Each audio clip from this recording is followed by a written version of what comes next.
Okay, relative, major, and minor. As you say in the book, the relative has to do with the fact that they have the same notes. C major has all natural notes, A minor has all natural notes, so they're relative. The distinction is what's the 1, 4, 5, what's the feel, because the minor chord is the more dominant, has a sadder sound. The major has the more upbeat, brassier sound.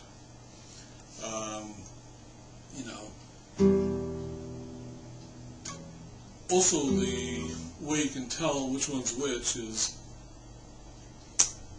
you may have noticed this in chord, but C, you go C, D, E, F, G, A. So the relative minor is the sixth one up.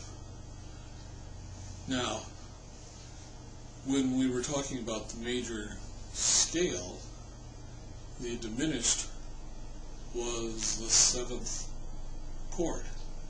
And the minor, it's the second one. And you notice 1, 2, 3, 4, 5, 6, 7, there's your diminished. 1, 2, 3, 4, 5, 6, there's your one of the minor, and your second is the diminished. So the minor scale is actually very tightly tied to the major scale. It's actually a mode. We haven't talked about modes yet, but it's actually a mode of the major scale. The way it's used, again, is the major chords are the happy chords. When I was in church, it was, this is the part about we're all being saved and everything's wonderful. There's the minor, we're all in a lot of trouble and life sucks. You can also use it for, my girlfriend or boyfriend left me and I don't know what to do with myself. But, hey, they're not around bugging me, so I'm going to go out and have a good time. Goes from the sad to the happy. It also allows you to kind of mix back and forth between the two of them. Because they're essentially the same chords. It's just a question of what's emphasized between the major and the minor. You can borrow between them, like that's the 1, 4, 5. It has a start and kind of an ending field. But if you stick in like one of the minor chords, you get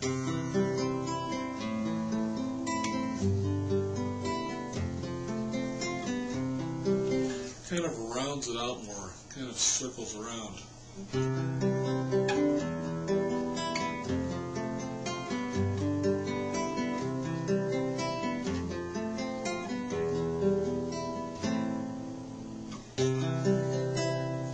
And it just gives you more variety which you can play. And of course, we've talked about, inversions. You can sit there and then, you can run melody lines.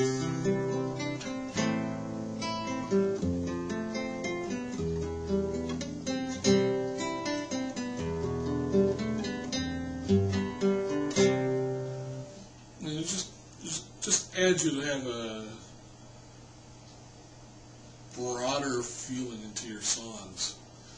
And I find it really kind of cool. You can do things like, take the 5 from 1 and put it against the 5 from the major, and then you do the 4 from there, and you put it against the F, and then you do the A minor against the C.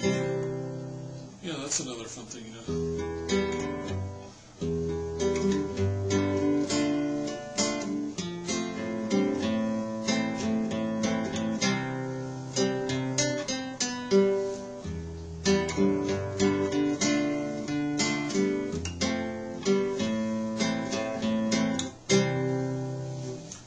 So the main thing is just kind of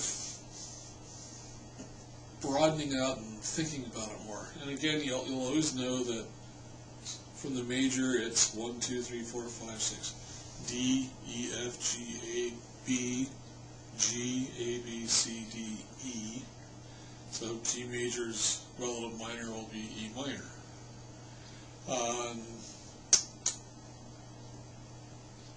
That's, kind of the basics. There's, of course, there's the walking you can do between.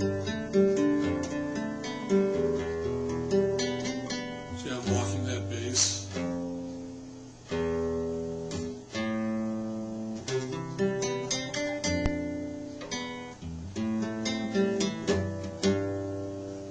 Now, what I'd say is just kind of play around. By this time you should know where all your notes are at.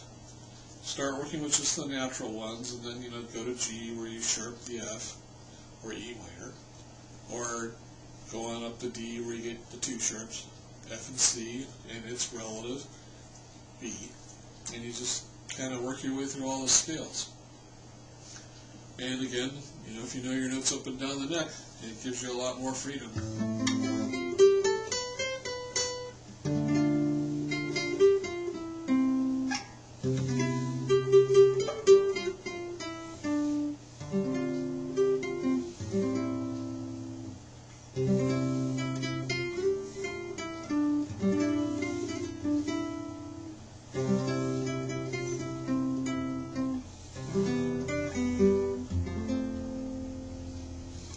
As you can also see, you don't necessarily have to end on the 1 or the 4 or the 5.